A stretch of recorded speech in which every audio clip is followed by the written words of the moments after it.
my name's Yasmin Euphemia, aka Sugar, and I'm here tonight with. I am Beverly, UK Fluffy Chick, and we are your founder Sis-Stars and starters of Supporter Sis-Star Network.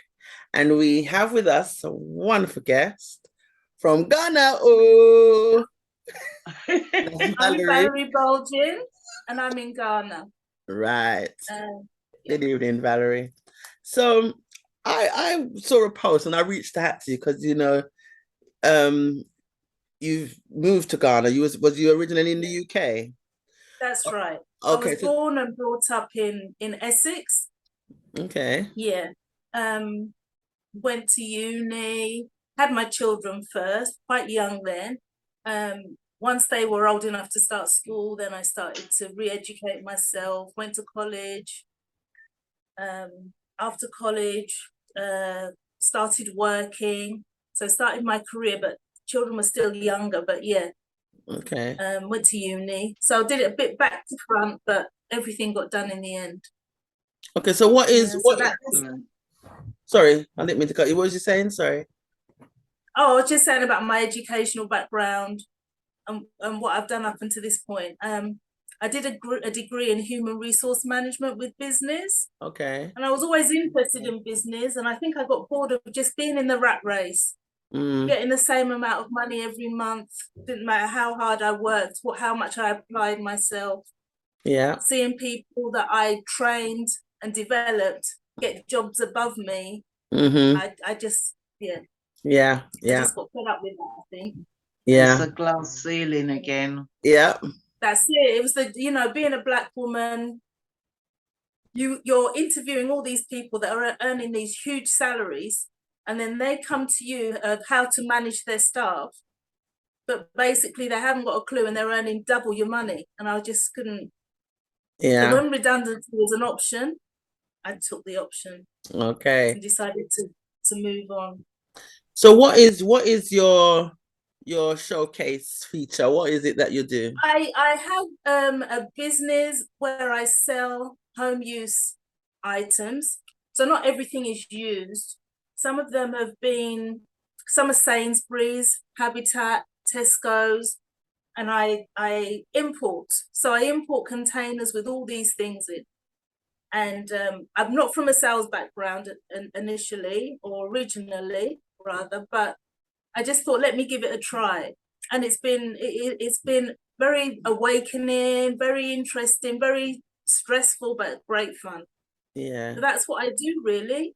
I import home use electricals. You sort of jumped, okay? We understand that, right, the education and hitting the glass ceiling and everything, but how did you get to Ghana? How did you get to where you are now?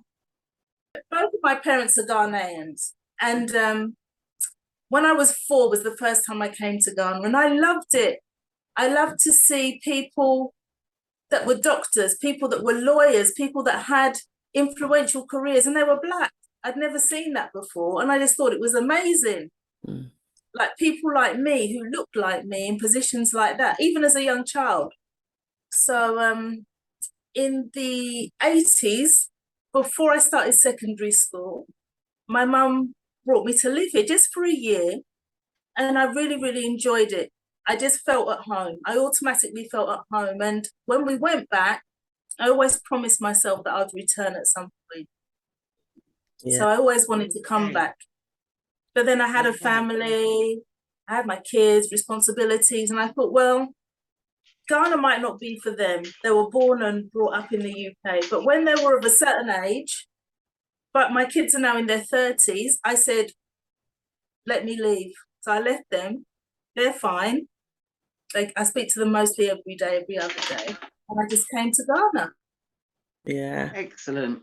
Yeah. That's lovely. That's great. That's great. So when you get to realize a dream, that's great.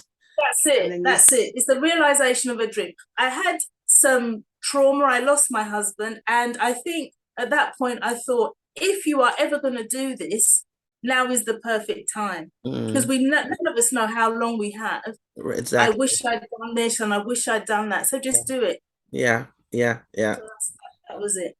So what made you choose that as your your niche to go back to Ghana? I initially, for anybody that's thinking about making a move, I think you should really, really take your time to do some research. Come to Ghana on holiday. Come and see how the people are, how business is. It's very different to England. It's very different probably to the States. It's a totally different ball game, the way they do business here. It's not how we traditionally would do business. Well, I don't believe so. So I came first, and one of my cousins has got a shop and she sells confectionaries. So I thought, well, that'll be easy, something for me to plug into. I wasn't making much profit, but I wasn't making any losses, but it was just ticking over. So I did that for a year or so. Then I went back to England for a bit. And then when I came back, the import opportunity became available. And I thought, let me give it a go. So that's how I got into it's home decor, home appliances, lighting, small furniture, this kind of sort of furniture items. And that's what I do now. Okay. And you chose those kind of items based on doing your research and what you thought would be more popular. That's something that I would encourage anybody else to do. I didn't do that. I believe that if you don't research before you do it, you're going to end up wasting a lot of money. Yeah. Because people encourage you that farming is the best thing to do. I did a bit of farming, it didn't work out. And then I did a bit of this, and I bought jewelry and took it back to England, and it worked a bit, but you need to have a structure to your plan. Yeah. You can't just dive into it because you will lose money. Yeah. And I think initially, yes, I did make some of those mistakes. So that's why I'd always suggest to somebody that you do some research before you decide on what you want to do. Yeah, because I used to dabble a little bit in, buying and selling. That's it. Maker, but I tended to do it was because people would tell you, yeah, man, buy some clothes, bring some nice clothes. People buy clothes and jewelry, and you buy, yeah, but you're not making. You're not making anything. Huge amounts of profits, and it's a lot of free me this and free me that. I'll pay you later, and then before you know it, your time's up. You're going back to England, and you haven't got your money. And trying to get it from people once you've left is impossible. But the difference for me is I'm living here. Yeah. So they haven't got that opportunity with me. Whereas with some of the other returning residents, as you would call it, they're here for a short time. They're selling their items and they're going back. But I'm here. Yeah. And I don't give credit. Yeah. I've never done that. In Jamaica, they used to have a sign. Most places have a sign with the hangman. Yes, I've been to Jamaica lots of times. My husband was Jamaican, so yeah. Yeah, Mr. Credit dead. Yeah, that. So yes, I know about that. Yeah. Yeah. So where would you say you are now with it? So with the business? I think with COVID, I think with the high pound, because when I first started, it was like 6 CDs, 50 pesos for £1, and now it's nearly 12 CDs, 50 pesos for £1. But basically, I'm having to double everything. Everything is costing me double what it did when I started. So everything that could sell out in 2 weeks can take 3 months. So you have to be prepared for that, being prepared for your money, being locked in the product, and not allowing them to deflate you. They have a little bit of a habit here of making you feel like what you bought isn't what they want, but they're going to do you a favor and buy it. That's haggling. That's it. It can really draw you down, and you start thinking, what have I done? Because they'll be like, oh no, we don't really buy these here, but I'll help you out. I'll give you £10. And I'm like, no, I'll wait.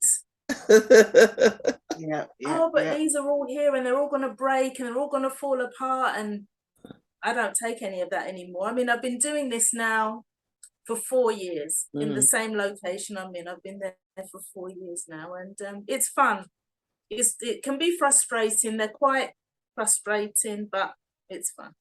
So how did you find it? Go on. Do you think it's frustrating because you were brought up in England, so you don't? Yes. Yeah. And they constantly tell me how you do things in England is not how we do things here. So you can't bring that to Ghana because it's not how we do things.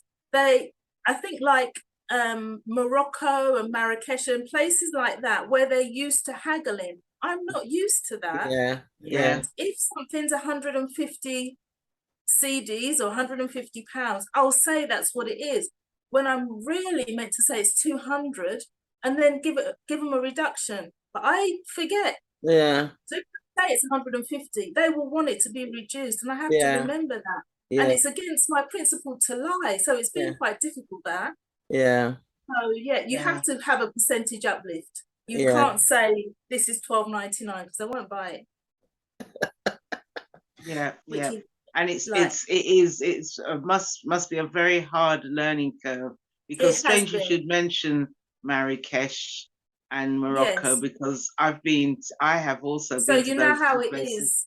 And been warned about it and been very much aware of it in the first 2-3 days, and then still get caught out. Yeah, exactly. No, I found after like, 4 years they still catch me out. Yeah, no, I found that kind of culture of the haggling culture, I find it very draining. I know we have a level of it in Jamaica, but when I went to Morocco on holiday, Jamaica not try. This is some on the next level. haggling. It's like I can't cope. I can't cope. And I sometimes I just have to step away from my desk and go into my office, close the door, and just take a deep breath, because they just take it to another level. If you say something's £100, they want to give you £50, and I'm like, do you know how much it costs me to? Do you want me to lose money? Oh, you're not going to lose money. I'm like, well, how do you know I'm not going to lose money? Yeah. Do you know how much this thing? Oh, well, this thing isn't much. But in general, how did you find the transitioning from moving, from one country to the other? How did you find the transitioning process? How did I find it? Initially, my mum's here, my extended family's here, so that was good. But I didn't have a friend circle. I didn't have people that I could spend quality time with outside of my work. So I wasn't really going out. So that was quite hard. Being away from my kids, that was quite hard too. So it did take me time. But now the shop's a very popular shop and I know a lot of people now. So although I don't socialize apart from at work, I'm all right with it now. But initially, no, it wasn't easy at all. Because I think people want to get friendly with you for the wrong reasons. Yes. And that's quite hard. I definitely And being from a human resource background, I know what people try to do to manipulate you, to get you to tell them what they want or need to know. So So where in Ghana are you located? What area? I'm in the Ashanti region. Okay.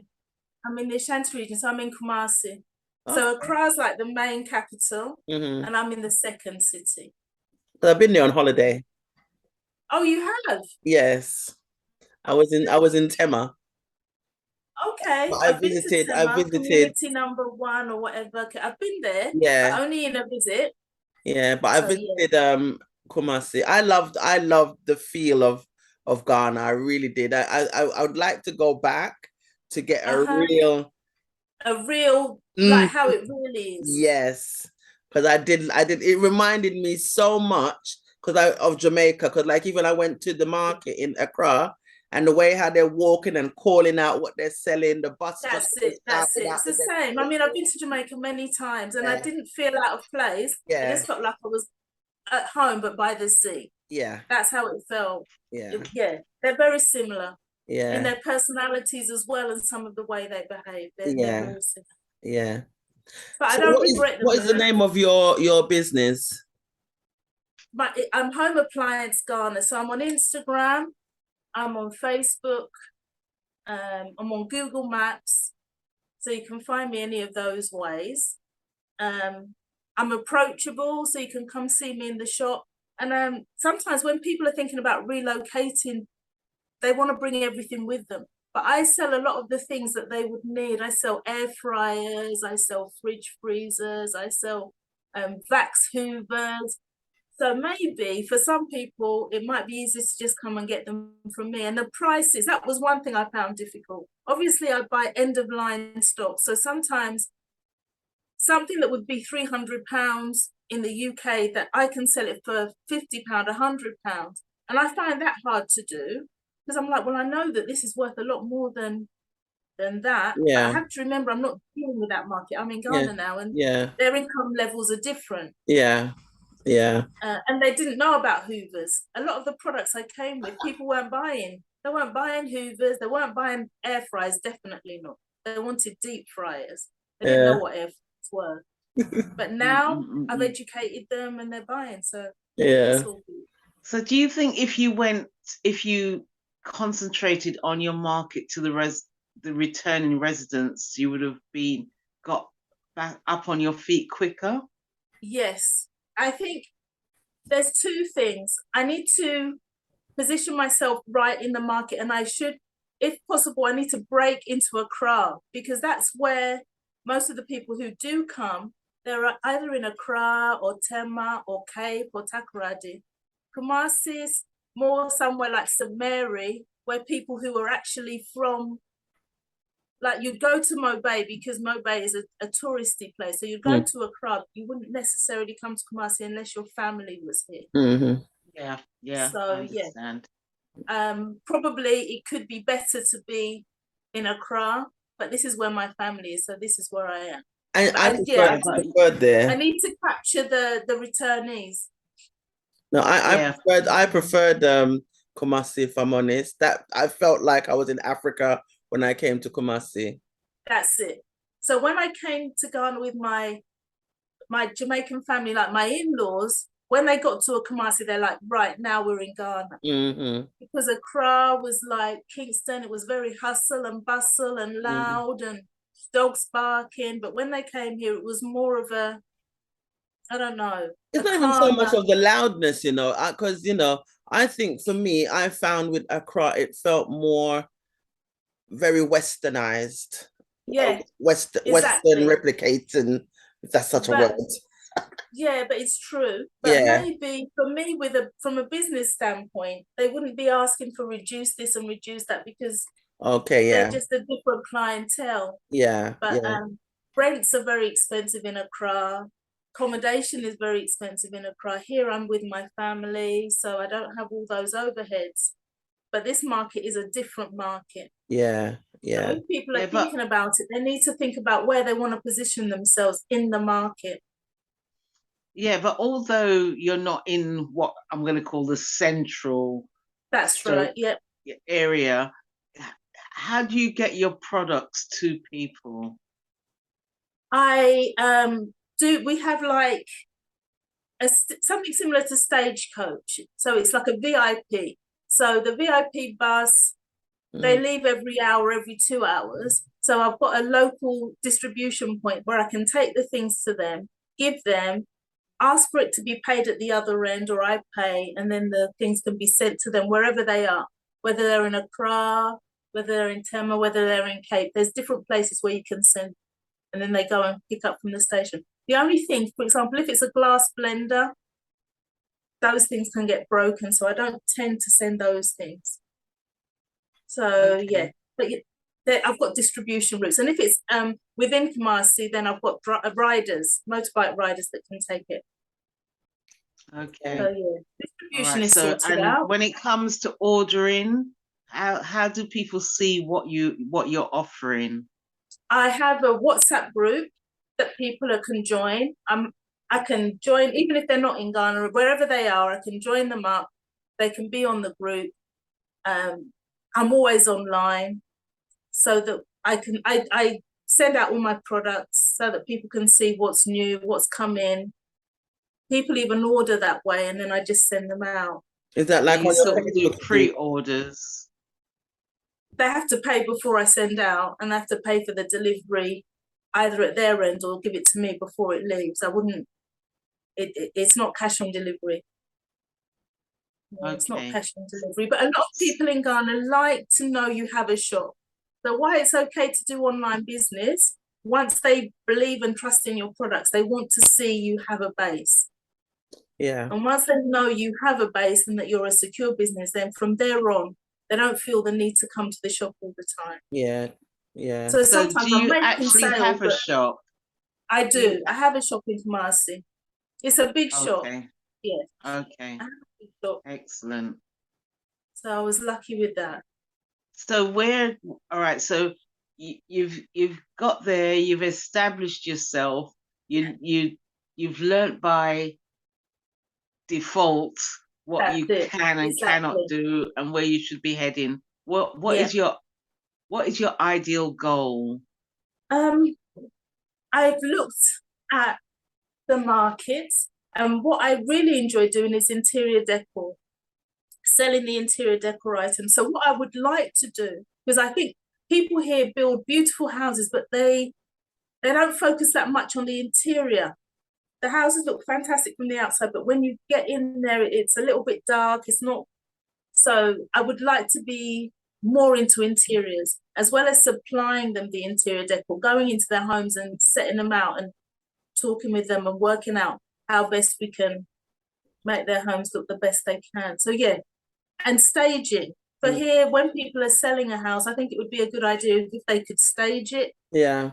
enable it to sell quicker, or they don't really do those things here.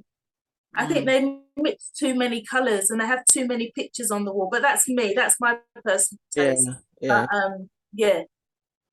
Because when I watch a lot of them home shows, and you always see when they always tell them not to be too personal with That's it. how they Exactly. To have your family photos and all of that out. just kind So of yeah, so that's someone the road walking I'd in like to go can't get down. a blank visual of what they can do with something, because there's so That's much it. going on in So there. I'd like to learn desktop publishing so that I could design their rooms on the computer and then show them how my vision is and how I think the house could be. And you know, I sell lighting as well, solar lighting. I'd like to move into the solar route because we do have a problem with electricity and it cutting off all the time. So I'd like to be able to sell more solar products. Okay.